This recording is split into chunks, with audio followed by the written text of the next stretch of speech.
관심을 가지실 때 우리 교회가 건강한 교회가 될 줄 믿습니다. 오늘은 건강한 교회의 5번째 시간, 교회의 갈등, 이런 제목으로 같이 말씀 나누려고 합니다. 여러분, 사람들에게는 갈등이 없을 수가 없습니다. 사람들이 모여있는 사회 공동체에는 갈등이 없을 수가 없어요. 가장 잘 이해하고 가장 잘 배려하는 가정 안에도 갈등이 있거든요. 그렇다면 서로 기호도 다르고 생각도 다르고 의견도 다른 사람들이 모인 이 교회에 갈등이 없을 수가 없다는 거죠. 여러분, 갈등이 있다는 것, 여러분 이거 이상하게 여기시면 안 됩니다. 교회에도 그렇고요, 가정에도 그렇고요, 여러분의 삶의 현장에도 갈등은 끊이지 않습니다. 나만 문제가 있는 것 같죠? 우리 가정에만 문제가 있는 것 같죠? 자세히 보면 문제 없는 가정들이 없습니다. 여러분, 교회도 마찬가지라는 거예요. 여러분, 세상의 모든 교회들이 가장 이상적이고 가장 완벽한 교회라고 생각하는 초대교회, 그 초대교회에도요, 갈등과 문제들이 끊이지 않았습니다. 제가 몇 주 전에 말씀드렸는데요, 이 초대교회 성도들이 성령의 충만함을 받아서 각 나라의 외국어로, 방언으로 기도를 하니까 사람들이 교회에 대해서 비웃기 시작하는 거예요. 혹시 귀신이 역사하는 거 아니야? 혹시 술에 취한 것 아니야? 여러분, 초대교회에 이런 영적인 육적인 비난이 쇄도하고 있었단 말입니다. 여러분, 이런 비난이 있는 교회, 누가 그 교회에 찾아가겠습니까? 초대교회에 지금 이런 문제가 큰 문제가 됐다는 거예요. 또 한 번은 이런 일도 있었습니다. 그 초대교회 지도자인 베드로와 요한이 성전 앞에 앉아있는 안진뱅이에게 내가 너에게 줄 돈은 없는데 나에게 있는 예수의 이름으로 너를 위해서 기도하겠다, 그리고 그를 위해서 기도해주고 그 안진뱅이를 일으키는 기적을 보여줬거든요. 여러분, 모든 사람들이 박수 쳐야 될 일인데 그 도시의 관원들이 예수의 이름이 전해지는 것, 그것이 기분이 나빠서 이 베드로와 요한을 체포해서 감옥에 가둡니다. 여러분, 이 초대교회 입장에서는 갑자기 하루아침에 자신의 지도자들이 체포되어 지도자를 잃어버리는 문제가 발생한 거예요. 이것 때문에 여러분, 초대교회가 또 갑자기 힘들어지지 않았겠습니까? 여러분, 시간이 지나서 또 이런 일들도 있었습니다. 그 초대교회 교인들 중에 몇몇 사람들이 마음에 욕심이 생겨서 성령을 속이고 교회에 거짓말을 한 거예요. 그것 때문에 사실은 그 두 부부가 생명을 잃었습니다. 여러분, 물론 이제 그들의 잘못된 신앙이 원인이기는 했지만, 여러분 생각해 보세요. 즐겁고 재밌고 행복해야 될 교회 안에서 지금 사람이 죽는 인명사고가 발생한 거예요. 여러분, 이런 무서운 일들이 벌어지니까 교회가 다시 한번 혼란스러워지지 않았겠습니까? 또 시간이 좀 지난 이후에 초대교회에 이런 일도 있었습니다.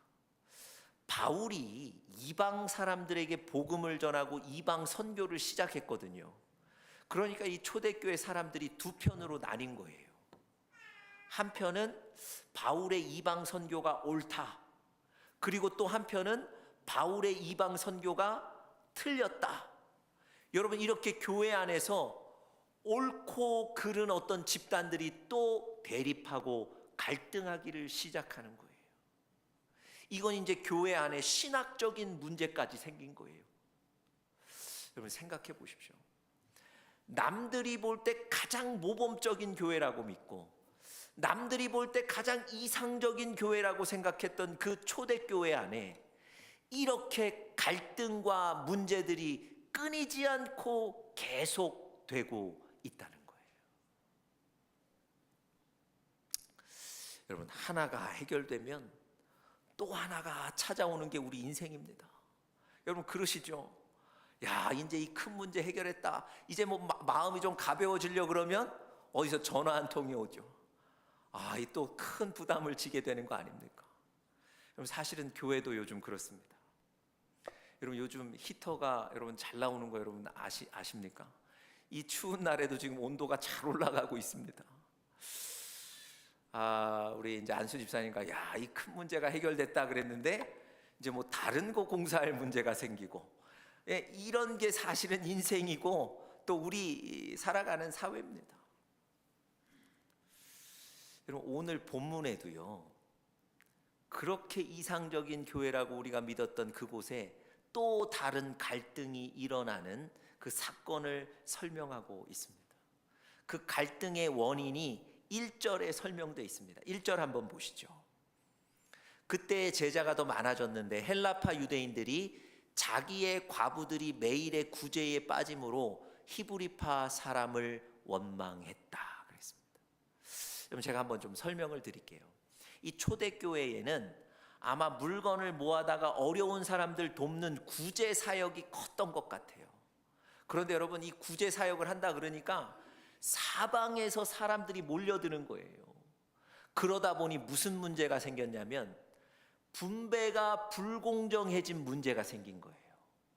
똑같이 나눠줘야 되는데 사람이 워낙 많다 보니까 누구는 조금 더 받고 누구는 조금 덜 받는 문제가 생긴 거예요. 의도하지는 않았는데 공교롭게도 출신 지역에 따라서 어떤 집단은 많이 받고 어떤 집단은 조금 받는 일이 벌어지니까 사람들이 막 오해를 하기 시작하는 거예요. 본문에 보시니까 그렇죠. 헬라파 유대인들, 헬라에서 온 그 과부들이 매일 구제에 빠져서 조금밖에 받지를 못했는데 히브리 출신의 과부들은 맨날 그 구제품을 얻어서 많이 받았다는 거예요. 그러니까 헬라에서 온 사람들이 우리가 이방 헬라 땅에서 왔다고 우리를 차별하느냐 이러면서 초대교회에 거칠게 항의를 하기 시작한 거예요. 이게 지금 그 갈등의 원인이 된 겁니다. 여러분 그 한국에 어디 출신이냐, 어디가 고향이냐 이런 게 좀 민감하지 않습니까? 서울이냐 부산이냐, 또 한국 땅이 좁다 보니까 경상도냐 전라도냐 뭐 이것 때문에 때로는 사실 좀 민감한 일들이 생기기도 하지 않습니까? 여러분 오늘 초대교회에 바로 그런 일들이 생겼다는 거예요. 히브리파 사람들은 많이 주고 헬라파 사람들은 좀 차별해서 적게 줬다.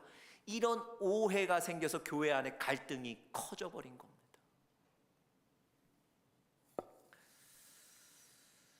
여러분 사실은 이런 갈등이 교회를 크게 어렵게 만들 수 있거든요. 교회의 지도자들과 교회의 많은 사람들은 지금 이런 문제를 해결해야 합니다. 여러분 초대교회의 이 지도자들은 이 문제를 어떻게 해결했을까요? 7절 결론부터 먼저 한번 좀 보겠습니다. 이 문제가 어떻게 해결이 됐는지 7절 제가 한번 읽어보겠습니다. 하나님의 말씀이 점점 왕성하여 예루살렘에 있는 제자의 수가 더 심히 많아지고 허다한 제사장의 무리도 이 도에 복종하니라. 여러분 분명히 교회에 큰 갈등 문제가 생겼거든요. 그런데 그 갈등 문제가 어떻게 해결됐습니까? 오히려 교회가 부흥하고 또 사람들이 더 많이 교회를 찾는 축복의 기회가 됐다는 거예요. 분명히 교회를 흔들 만한 큰 문제였는데 그 문제의 결과는 너무 축복을 얻는 기회가 됐다는 거예요.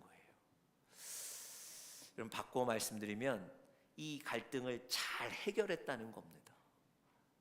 도대체 초대교회는 이 갈등, 이 문제를 어떻게 해결했을까요? 아니 어떻게 해결했는데 그 갈등이 오히려 축복의 기회가 됐을까요? 여러분 오늘 여러분들과 저도 오늘 이 말씀을 통해서 갈등과 문제가 있을 때 우리가 어떻게 해결해야 되는가를 오늘 좀 본문을 통해서 살펴보려고 합니다. 여러분들과 제가 만약에 이런 문제를 만나서 해결을 해야 됐다면 여러분들은 어떤 제안을 하셨겠습니까? 지금 한쪽은 많이 받고 한쪽은 덜 받아서 갈등이 생겼어요. 여러분들과 제가 지금 이 문제를 해결해야 됩니다. 그러면 여러분들은 어떤 제안을 하시겠습니까? 만약에 제가 지금 그 자리에 있었다면 저는 이런 제안을 했을 것 같습니다. 분배의 불공정의 실태를 좀 파악하고 덜 받은 사람에게 덜 받은 만큼 더 줍시다. 그럼 이게 상식적인 거 아닙니까? 이게 합리적인 해결책 아닐까요? 그런데 오늘 본문에 보시면 이 사람들은 좀 우리와는 다른 해결책을 제시하고 있습니다. 2절 한번 보시죠. 2절에 어떤 해결책을 제시했냐면 7명의 집사를 세우겠다. 이게 해결책이었다는 거예요. 여러분, 지금 분배의 불공정 문제가 생겨서 교회가 갈등하는데 부족하게 받은 사람에게 더 많이 나눠주는 해결책을 얻은 게 아니고 7명의 집사를 세우는 해결책을 제시했습니다. 자, 3절 한번 보시죠. 3절 보면 이렇게 돼 있죠. 형제들아, 너희 가운데 성령과 지혜가 충만하여 칭찬받는 사람 7을 택하라. 우리가 그 일을 그들에게 맡기겠다. 왜 이런 결론을 도출했을까요? 그 이유가 2절에 나와 있습니다. 2절 마지막 부분 같이 한번 보겠습니다. 12 사도가 모든 제자를 불러 이르되 우리가 하나님의 말씀을 제쳐놓고 접대를 일삼는 것이 마땅하지 아니하다. 여러분, 7명의 집사님을 세우겠다고 결론 지은 이유가 바로 이거예요. 우리가 하나님의 말씀을 제쳐놓고 접대 일삼는 것이 마땅하지 않다는 거예요. 여러분, 지금 그 사도들과 제자들은 이렇게 생각한 겁니다. 하나님이 우리 교회와 우리에게 주신 가장 중요한 본질 근본은 하나님의 말씀을 연구하여 전하고 기도하는 일이라고 생각했던 거예요. 그런데 우리가 구제하는 사역이 커지다 보니까 하나님의 말씀은 점점 놓쳐버리게 된 거예요. 그래서 여러분, 이 갈등을 통해서 이분들이 7명의 집사님을 세워서 그 일들을 나누어 맡게 하고 교회는 다시 하나님의 말씀 본질로 돌아가자고 결론을 낸 겁니다. 여러분, 이렇게 본질을 회복하는 결정을 했을 때 하나님께서 교회의 그 갈등을 해결해 주실 뿐만 아니라 오히려 교회를 부흥케 만드신 줄 믿습니다. 여러분, 여러분과 저에게도 본질로 돌아가는, 다시 본질을 붙잡는 은혜가 있기를 바랍니다. 여러분, 어떤 문제가 생기면 여러분들과 저의 눈에는 현상이 보이는 거예요. 아, 문제가 생겼다. 아, 누가 아프다. 아, 누가 다쳤다. 그런데 여러분, 그 현상만 바라보시면 안 되고요. 그 현상 깊은 아래에 있는 본질을 바라보실 수 있는 영적인 눈이 있기를 간절히 축복합니다. 지금 이 사도들과 제자들이 갈등이 일어난 현상만 보는 게 아니에요. 그 현상 너머에 하나님이 우리에게 원하시는 본질이 무엇인가를 보는 거예요. 그래서 그 본질을 다시 회복하는 결정을 내리는 겁니다. 최근 한 2주 동안 제가 계속 말씀 보고 묵상하고 그 묵상을 적는 가운데 하나님이 동일한 주제로 저에게 말씀하시는 것이 하나 있었습니다. 그게 뭐냐면 본질을 놓치지 말라는 거예요. 여러분, 예수님이 아주 작은 음식 가지고 수많은 사람들 먹이신 오병이어 칠병이어의 기적을 일으키셨습니다. 예수님이. 그 기적을 일으키신 다음에 사람들이 예수님을 찾아왔어요. 여러분, 그 예수님께 뭐라고 얘기했을까요? 예수님이 하나님의 아들이심을 나타내는 놀라운 기적들을 일으키신 것을 여러분과 제가 보고 예수님을 찾아갔다면 여러분은 예수님께 뭐라고 얘기하시겠습니까? 예수님은 하나님의 아들이십니다. 이 믿음의 고백을 하실 것 같지 않으세요? 내가 이런 연약한 부분이 있어서 나를 좀 도와주십시오, 요청하시지 않겠습니까? 그런데 그 기적을 체험한 사람들이 예수님께 와서 이런 얘기를 합니다. 왜 예수님의 제자들은 손을 안 씻고 음식을 먹습니까? 왜 율법을 안 지키는 겁니까? 왜 율법을 안 지키는데 예수님은 가만히 있습니까? 여러분, 지금 이 얘기를 하고 있는 거예요. 여러분, 이해가 되세요? 하나님의 아들이심을 보여주는 그 기적을 체험한 사람들이 예수님께 와서 한다는 얘기가 율법 가지고 지금 시비를 거는 거예요. 여러분 보세요.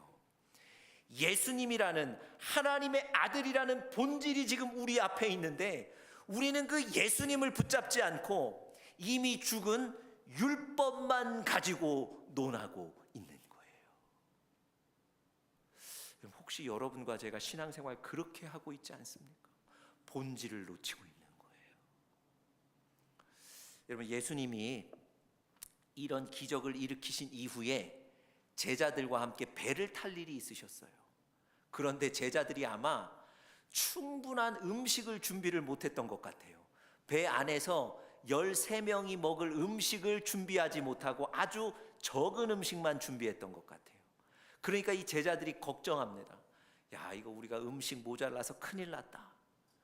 예수님이 그들이 걱정하는 마음을 아시고 이렇게 말씀하세요. 이 마음이 둔한 자들아. 왜 마음이 둔하다고 하셨을까요? 바로 이 말씀 때문입니다. 자, 우리 스크린 통해서 우리 말씀 같이 한번 보겠습니다. 마가복음 8장 말씀인데요. 예수님이 지금 그 제자들에게 이 말씀을 하셨어요. 우리 함께 읽겠습니다. 시작. 내가 떡 5개를 5,000명에게 떼어줄 때에 몇 바구니를 거두었느냐? 또 7개를 4,000명에게 떼어줄 때 조각 몇 광주리를 거두었더냐? 여러분, 무슨 얘기입니까? 야, 내가 방금 전에 너희들 눈앞에서 5병이어 7병이어의 기적을 보여줬는데 너네들 지금 음식 모자라다고 걱정하고 있지 않느냐? 아니, 예수님이 떡 5개와 물고기 2마리로 수많은 사람들을 먹이셨는데 그것을 눈앞에서 봤으면서도 뭐 걱정하는 거예요? 아, 음식이 모자라다. 이 걱정하고 살고 있는 거예요. 예수님이 그래서 마음이 둔한 자들아 이렇게 책망하신 거예요. 본질을 놓치고 있다는 거예요. 여러분들과 제가 지금 주님 앞에 나와 예배드리고 또 어떤 기도의 제목들 가지고 기도하고 사는데요, 우리가 본질을 놓치고 살 수 있다는 거예요. 본질을 회복하셔야 될 줄 믿습니다. 과연 오늘 우리 교회가 또 여러분과 제가 회복하고 붙잡아야 될 본질은 무엇일까요? 오늘 초대교회가 다시 붙잡은 본질, 그것은 무엇일까요? 오늘 그것을 본문 통해서 살펴보려고 합니다. 오늘은 하나만 말씀드리려고 합니다. 과연 우리 교회가 붙잡아야 될 본질은 무엇인가? 바로 하나님의 방법입니다. 초대교회가 또 우리 교회가 또 우리 개인이 붙잡아야 될, 회복해야 될 본질은 바로 하나님의 방법이라는 겁니다. 여러분, 지금 초대교회 아까 제가 설명드렸던 것처럼 분배가 불공평하게 이루어져서 막 사람들이 거칠게 항의하는 지금 이런 갈등 문제가 불거졌어요. 사도들과 제자들이 모여서 이 문제를 어떻게 해결했습니까? 7 집사님을 세워서 그 일들 같이 나누어 맡게 하고 교회는 말씀과 기도에 전무하였다고 설명하는 거예요. 여러분 4절 한번 보세요. 제가 4절 읽어드리겠습니다. 우리는 오로지 기도하는 일과 말씀 사역에 힘쓰리라. 무슨 얘기입니까? 오로지 말씀과 기도, 하나님이 우리 초대교회에 원하셨던 그 본질을 회복하겠다는 거예요. 그 본질을 다시 붙잡겠다는 겁니다. 그 본질을 붙잡고 나아갔을 때 문제가 해결됐을 뿐만 아니라 교회가 부흥하게 됐다는 거예요. 여러분, 여러분과 저도 영적인 눈을 열어서 어떤 문제와 사건들이 있을 때 하나님의 방법인 그 본질을 회복하시기를 간절히 축복합니다. 여러분, 세상 사람들이, 신앙이 없는 사람들이 교회에 문제가 생겼을 때 교회를 많이 비난합니다. 여러분 주변에도 그런 분들 계시죠. 아직 신앙이 없는 분들 중에 교회가 왜 이렇습니까? 목사가 왜 이렇습니까? 비난하는 분들 계시죠. 그분들 비난의 이유가 뭡니까? 왜 교회도 세상과 똑같습니까? 왜 교회인데 세상의 방법대로 삽니까? 여러분 이거 아닙니까? 여러분, 신앙이 없는 세상 사람들도 교회는 하나님의 방법으로 살아야 되는 줄 다 알고 있는 거예요. 하물며 여러분과 저는 어떻습니까? 우리는 교회, 우리가 이루고 있는 이 교회, 하나님의 방법, 세상의 방법이 아니라 하나님의 방법을 붙잡고 살아야 될 줄 믿습니다. 하나님의 방법으로 되지 않는 건 교회가 아니에요. 여러분, 그 하나님의 방법이 뭡니까? 오늘 저 초대교회의 사도들이 결단했던 것처럼 우리는 기도하는 일과 말씀에 전무하리라. 하나님의 말씀과 기도가 우리 하나님의 방법인 줄 믿습니다. 여러분, 우리도 그 방법을 회복할 때, 그 방법을 붙잡을 때 우리 교회도 건강한 교회가 될 줄 믿습니다. 예수님이 그 십자가를 지시기 위해서 예루살렘을 들어가시는데요, 그냥 들어가시지 않고 나귀를 타고 들어가셨습니다. 왜 나귀를 타셨냐면 구약 성경에 보니까 예수님이 예루살렘에 입성하실 때는 나귀를 타고 들어간다 이렇게 예언이 돼 있거든요. 그러니까 예수님이 그 나귀를 타고 가신 거예요. 근데 문제는 나귀가 없었어요. 예수님이 나귀를 구하셔야 됐습니다. 여러분, 어떻게 예수님이 나귀를 구하셨나요? 돈 주고 사셨습니까? 사람에게 사정해서 그 나귀 빌리셨습니까? 아니요. 성경에 보니까 예수님이 맞은편 마을에 나귀가 준비되어 있는 것을 아시고 제자 둘을 보내셔서 그 나귀를 가져오게 하셨어요. 여러분, 제자들에게 이렇게도 말씀하셨어요. 너희가 나귀를 가져올 때 주인 혹은 마을 사람들이 왜 그러냐고 묻거든 주님께서 쓰시겠다 이렇게 대답하라는 거예요. 여러분, 제자 두 사람이 진짜 예수님의 말씀을 믿고 순종하여 맞은편 마을로 갔더니 나무에 나귀가 매여 있는 거예요. 이 두 제자가 나귀의 줄을 풀어서 가져오려고 하니까 동네 사람들이 왜 그렇습니까? 왜 그러십니까? 묻는 거예요. 그러니까 이 제자들이 예수님이 가르쳐 주신 대로 똑같이 대답합니다. 주님께서 쓰실 겁니다. 그랬더니 여러분, 그들이 아무런 제지하지 않고 나귀를 그대로 내어줘서 그 나귀를 예수님이 타시고 예루살렘에 들어가신 거예요.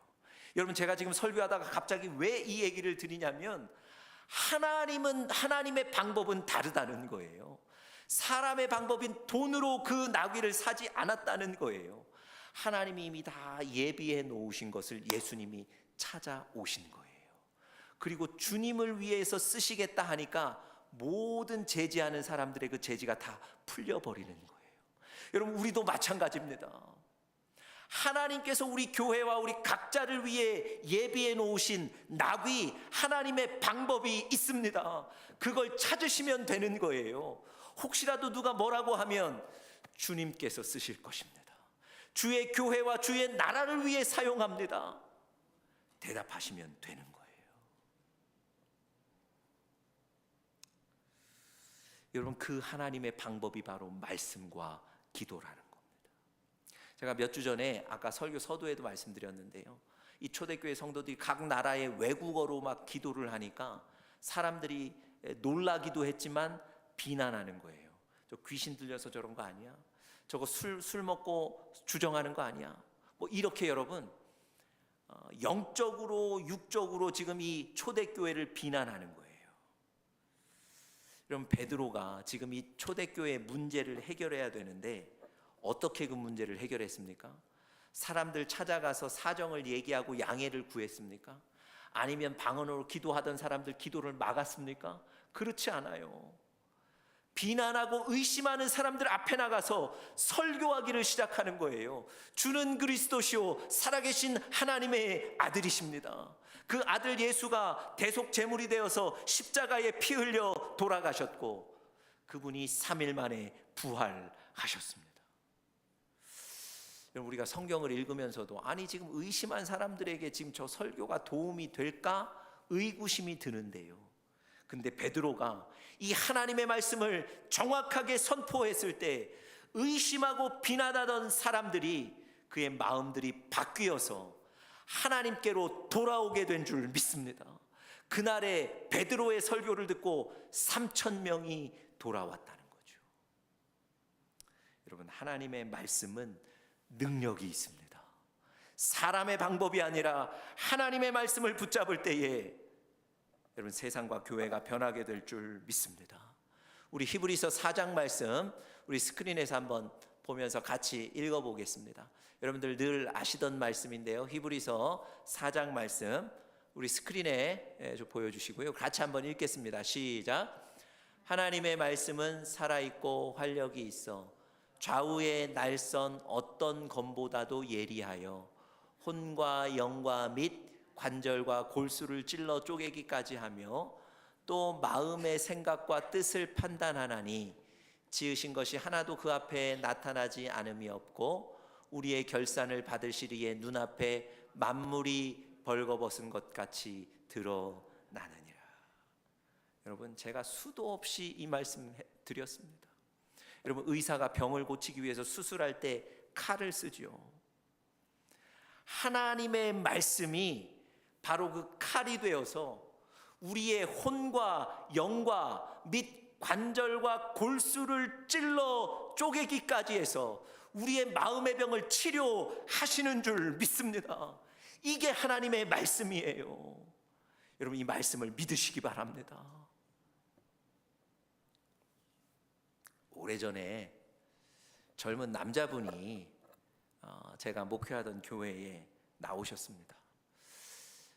이분이 이제 그 미국 대학에서 1년간 연구하고 논문을 쓰기 위해서 미국을 방문했다가 같은 아파트에 사셨던 분이 신앙이 있으셔서 그분이 교회 좀 가자 그래서 저희 교회를 나오시게 된 거예요. 근데 이분이 사람 만나는 걸 너무 좋아해 가지고요. 교회 와서 사람 만나고 얘기하고 식사하고 운동하는 걸 너무 좋아하셔서 이분이 주일날 빠지지 않고 예배에 나오셨습니다. 근데 본인은 신앙이 하나도 없어요. 어렸을 때도 교회를 전혀 안 다녀보셨고 성인이 돼서도 신앙에 대한 생각을 해본 적이 없습니다. 그냥 공부하셔서 말하자면 교수가 된 거예요. 근데 이분이 그렇게 주일날마다 교회에 나오셨습니다. 청년 모임에도 나와서 같이 식사도 하고 말씀도 들었어요. 어느 날부턴가는 이분이 수요일 저녁 예배를 나오더라고요. 근데 이분이 1년간만 미국에 있다가 갈 분이기 때문에 차를 구입을 안 했어요. 교회까지 오려면 걸어와야 되는데 30분 넘게 걸어와야 됩니다. 근데 30분을 걸어서 교회에 왔어요. 어느 날은 보니까 수요일 날 제가 갔는데 저보다 먼저 와 있더라고요. 근데 얼굴이 빨개졌어요. 왜 그러냐 그랬더니 목사님, 겨울이었거든요. 추운 겨울에 사람 하나 걷지 않는 어두운 거리를 30분을 걸어야 되니까 얼마나 무서웠겠습니까? 그러니까 그 추운 겨울에 막 뛰어왔던 거예요. 그러니까 얼굴이 뻘겋게 돼서 교회 안에 앉아 있더라고요. 언젠가 이분이 저에게 전화를 하셨는데 그 전화한 시간이 새벽 2시입니다. 그럼 제가 자고 있는데 벨이 울려서 깜짝 놀라서 전화를 받더니 새벽 2시인데 그 전화에 그분 이름이 떠 있는 거예요. 여러분, 새벽 2시에 누군가에게 전화가 왔다면 여러분 어떤 마음이시겠습니까? 와, 누가 나에게 전화했다 그러면서 막 기쁘고 좋으셨을까요? 여러분, 새벽 2시에 전화하면 막 무섭습니다. 혹시 무슨 사고가 일어나서 전화한 거 아닌가 깜짝 놀래게 되잖아요. 이 사람에게 무슨 사고가 생겼나 보다. 제가 깜짝 놀라서 새벽 2시에 전화를 받았습니다.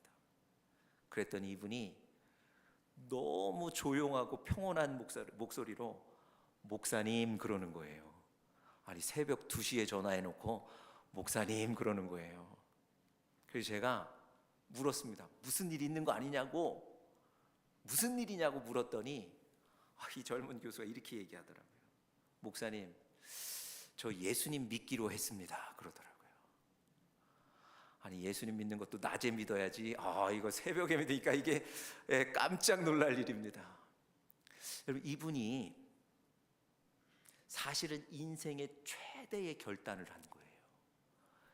예수 믿는 거 생각도 안 해봤고, 자기는 그런 집안에서 자라지도 않았고, 또 사실 교회는 나왔지만 사람들 만나는 재미로 나왔던 거예요. 그런데 주일에, 수요일에, 청년 모임에 말씀을 듣다가 계속 고민하기 시작하는 거예요. 정말 예수님이 있을까? 정말 저분을 내가 믿어야 될까? 이런 고민하다가 인생 최고의 결단을 내린 거예요. 그 시간이 새벽이었던 거예요. 그래서 새벽 2시에 그냥 전화했던 겁니다.